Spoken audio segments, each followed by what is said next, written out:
continue to help them win this war. Slava Ukraini!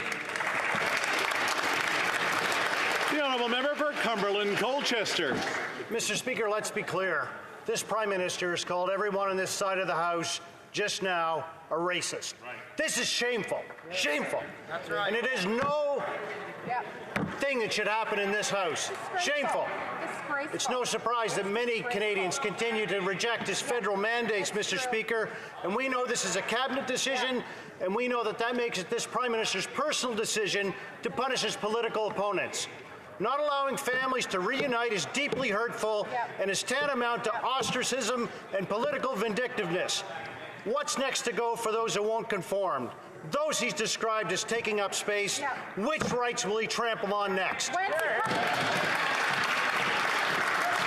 The Right Honourable Prime Minister. Mr. Speaker, from the beginning of this pandemic, we made a very straightforward promise to Canadians that we would have their backs and that we would follow the science to keep them safe. That is exactly what we've done. The Conservative Party has been all over the place, shouting that we needed to deliver vaccines faster and then ignoring the need for vaccines once they arrive.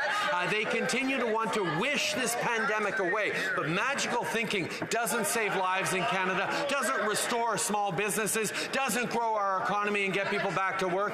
That's why we continue to follow science. We continue to keep Canadians safe. The honourable member for Cumberland Colchester. Mr. Speaker, this Prime Minister talks about science. Let's talk about what the truth is. Imagine that we're living in a country that singles out 15% of its population for special treatment. That means you mock their personal decisions, you call them names, and you tell them they're taking up space. Further imagine, Mr. Speaker, if you will, that their freedom to move around this very large country is also taken away. Why are they being singled out, Mr. Speaker? Because they made a personal health decision. Should other world leaders call out this Prime Minister for the vindictive behavior? You bet they should.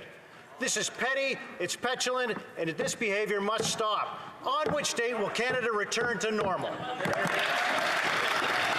The Right Honourable Prime Minister.